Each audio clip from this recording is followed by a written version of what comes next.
We do a lot of big talking, don't we? Especially in the church. I mean, we make quite bold claims. For those of you who were able to join us last Sunday afternoon for our Kentuckiana Association special worship service, we gave ourselves a challenge. You know, we in the United Church of Christ are so proud of our inclusiveness. And we take great care in proclaiming, no matter who you are or where you are on life's journey, you are welcome here. Even at Bluegrass United Church of Christ, I've said this so many times that many of you have it memorized. So as I reflected on that several weeks ago in preparing for the association meeting, I wrote some monologues, which, by the way, were masterfully performed last Sunday by many in our church family. We heard from an ex-felon, from an illegal immigrant. We heard from a seeker, that is, a person who finds their way into our building, but not sure what or even if they believe anymore. We heard from a homeless person. And then Michael, in his role as an African-American transgender person, topped it all off. Each of them, having explained who they were, ended their monologue by saying, they say no matter who you are or where you are on life's journey, you are welcome here. Well, here I am. We'll see. There are more roles to play, you know, but our time was limited. The point is, there was and there is an invitation to put our actions in agreement with our big claims. That our UCC slogan sounds great, but are we really challenged to live it out? Do we really believe what we say? And even more so, do we walk the walk of such a radical inclusion? Now, I may be biased, but I think at Bluegrass United Church of Christ, we're pretty darn close. For in any given Sunday, you could name any diversity and find it among our church family. And that is witness, my friends, to who we are. Yet I can tell you that when I explain the authenticity and acceptance of this particular church family, I am often met with skepticism, rolling eyes, shrugging shoulders, body language. That can't be true. There's even a few of you who have shared with me that you didn't believe it could be true. So I'm always inviting the skeptics to come and see.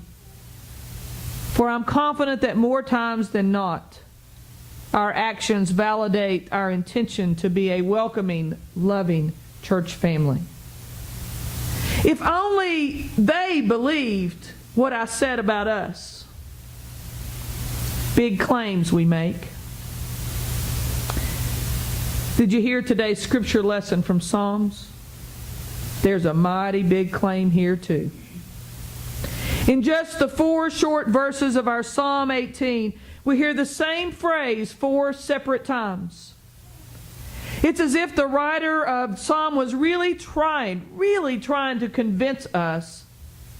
In our day, maybe he would have found the largest banner he could find and display it prominently for us to see. During these weeks of Lent, we have talked a lot about our brokenness. And we have used as our anchor image broken bottles discarded in the ocean depths, only to become beautiful sea glass. This image has reminded us that we too have sometimes been discarded or discarded others. That we have been seen as broken, weighed down by the currents of various situations in our lives. Some have been weighed down with the currents of estranged relationships with a significant other or a family or member or friend. Some are weighed down with the currents of financial challenge, the currents of unplanned medical diagnosis. And just like discarded bottles, we are tossed about beneath the sands of indifference and exclusion, prejudice and loneliness. The Lent journey has reminded us that Jesus also faced these wilderness times. And we held on to hope that at some point life would take a turn, that currents and sand could not keep us buried. And in the case of Jesus, our Sundays during Lent have provided us with what is called little Easters, as we remember that death does not have the final say. My friends, it's not just physical death that doesn't have the final say. But as importantly, maybe more so, the death of our relationships or careers or health. For there is something bigger, there is something greater than the biggest tsunami of our life, whatever it is. It's a big claim. It is a big promise. And Psalm 118 gives it to us. Read it with me, won't you? Give thanks to the Lord because He is good. His faithful love lasts forever. Let Israel say, God's faithful love lasts forever.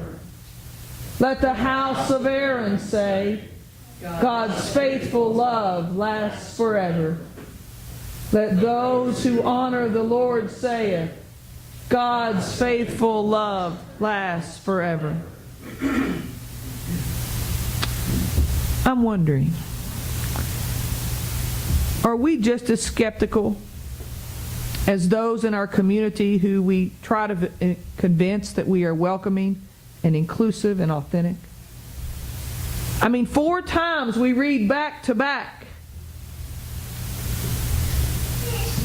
God's faithful love lasts forever. Not sometimes, not when things are good, not even when we're living in right covenant with God or one another. God's love endures forever. Do we believe that? Does it mean anything to us? Or are they just words in the text we call sacred? That's a big claim. Have you ever felt like you were facing the world alone? Do you ever wonder if your economic ship will come in, or does it seem like a distant sail away? Is there a disappointment in your life or a mistake that causes you guilt? Are you scared of what the road before you might bring in terms of your health? My brothers and sisters, these are legitimate and real feelings. We all have them. And none of us are immune to worry and concern. For we ride the roller coaster of life, and many times we weren't the ones who bought the ticket to the park. Other times we jumped aboard knowing the risk. But life has a way of defeating us, individually and collectively. We live in the tension between what next and what now. Jesus and His followers had quite the ride as well. At some points they were the big dudes on campus. Throngs of folks following Jesus and seeking to be part of the inner circle of believers.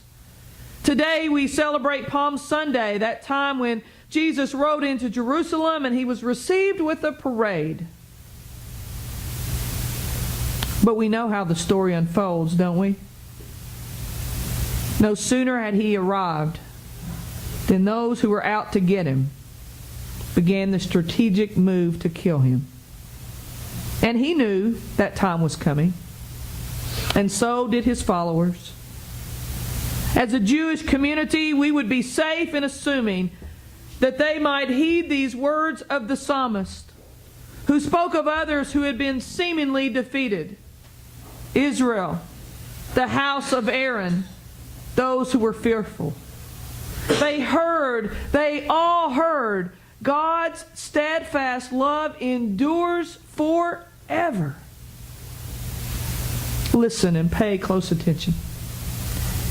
God's love never left Jesus. God's love never left the faithful in the Jewish community.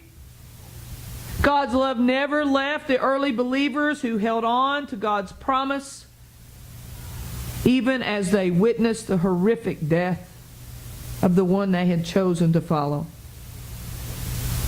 For having God's love doesn't mean that God's love prevents bad things.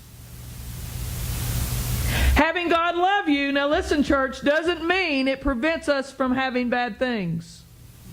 That's a gospel that's preached a lot around here.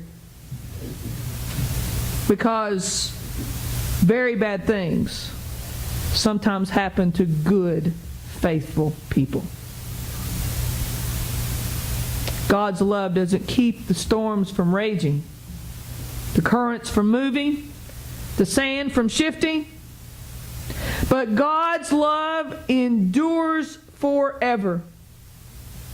God's love gets us through and is ever present no matter what's going on in your life and mine, no matter what. And I don't know about you, but there have been times in my life that this promise is the thread I had to hold on to. It was interesting to me that as the psalmist was trying to make that bold claim about God's love, suddenly, in verse 5, the language shifts to first person. The preacher all of a sudden gets personal. Did you notice that? Read with me. In tight circumstances, I cried out to the Lord. The Lord answered me with wide open spaces. The Lord is for me. I won't be afraid. What can anyone do to me? The Lord is for me. As my helper, I look in victory on those who hate me. It is far better to take refuge in the Lord than to trust any human. It is far better to take refuge in the Lord than to trust any human leader. God's faithful love lasts forever. That version was from the Common English Bible, but here's a contemporary translation, my own. I was drowning, and I called out to God. And God gave me a wide perspective. And I felt God's presence. And I came to some peace. Because God's on my side. So why do I allow those who hate me or oppress me or judge me to define me? I will take comfort in knowing that God is with me. I will take comfort in the assurance of God's presence no matter what. For it is better than confidence in people or society or politicians or religious leaders or even family and friends. For with the best or worst of intentions, those things or people will let me down. But God's love,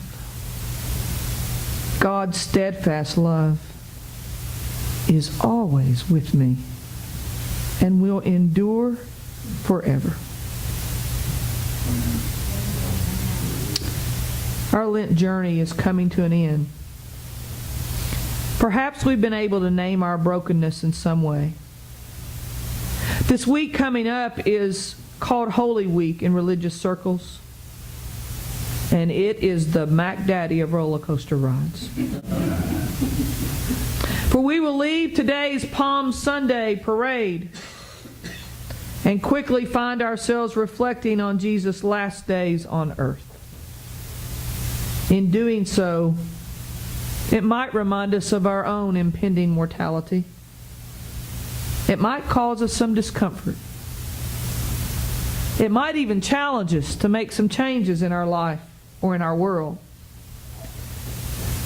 So my brothers and sisters, this week we're going to find ourselves sandwiched between parade and death. But hear this. Hear this just as deeply as the psalmist felt as he too was sandwiched in with all of us. God's steadfast love endures forever. God's love endures forever with you, with me, with them. As I shared with our children, there is nothing we can do to change that, and sometimes, bless God, we try. But God's love endures forever. Wow. If only we believed that. Skeptics like us might just have a resurrection on the horizon. If only we believed it. Amen.